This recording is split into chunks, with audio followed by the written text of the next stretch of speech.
I never planned to go to that fundraiser. Crowded rooms make me uneasy, especially ones filled with people pretending to be happier than they are. But Eliza had insisted. She said it would be good for us, a night out, music, movement, life. We had been together 9 years, not married but serious, or at least I thought we were. I'm Nathaniel Crow, 38, project manager. Predictable, reliable. Eliza Vale was the opposite. Expressive, artistic, magnetic. She danced like breathing. That night I stood near the bar, holding 2 untouched drinks, watching her disappear into the lights. At first it was innocent. A song came on, something upbeat, and she laughed, pulling me toward the floor.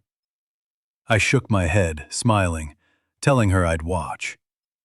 She rolled her eyes playfully and went without me. That's when I noticed him. Tall, loose confidence, dark curls. The kind of man who doesn't ask permission from a room. He met her halfway through the song. They didn't touch at first, just mirrored movements, smiles, a shared rhythm. I told myself it meant nothing. Dancing was her language. I was just a spectator in it. Then the space between them shrank. His hand hovered at her waist. She didn't step away.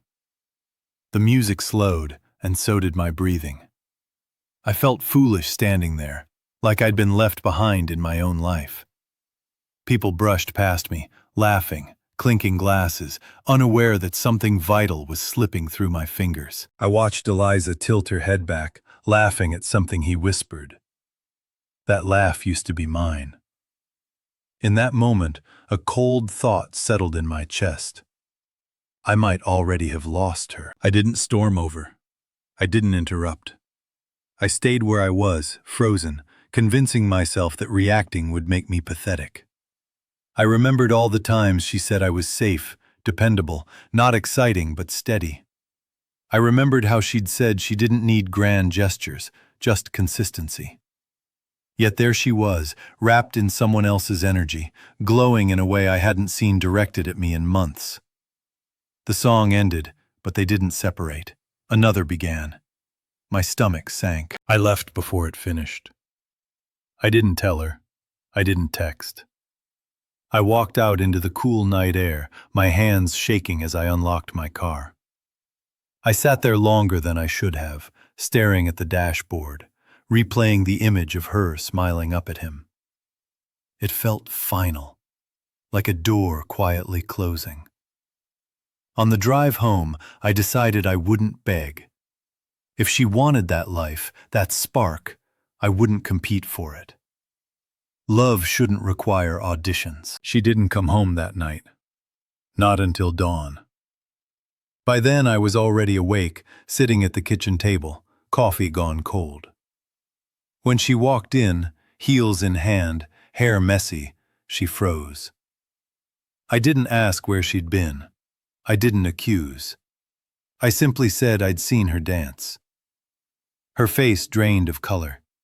She opened her mouth, closed it, then whispered that it hadn't meant anything. I nodded. I told her I needed space. No yelling, no threats, just truth. I packed a bag and left for my brother's place without another word. The days that followed were quiet. Too quiet. I ignored her messages, not out of cruelty, but because I needed clarity. Distance has a way of sharpening reality.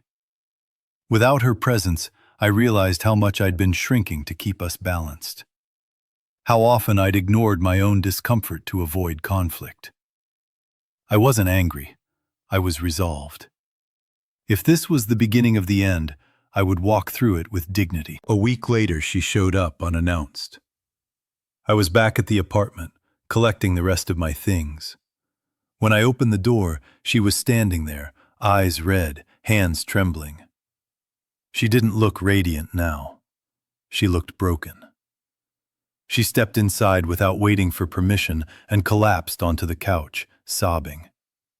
She said she'd made a mistake. That the man from the fundraiser was nothing, a distraction, a mirror she didn't recognize herself in. She said when I left, the reality hit her.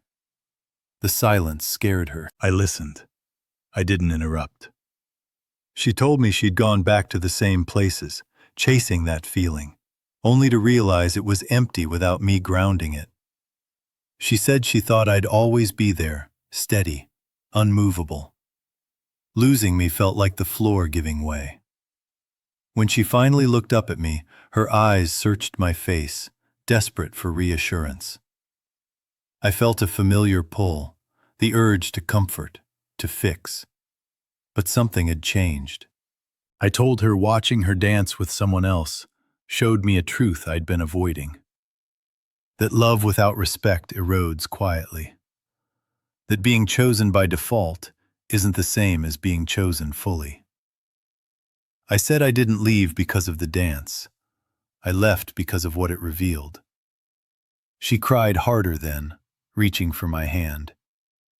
I didn't pull away, but I didn't promise anything either. We talked until the sun dipped low, words heavy but honest. I told her if we were to try again, it would be different. Boundaries, effort, awareness.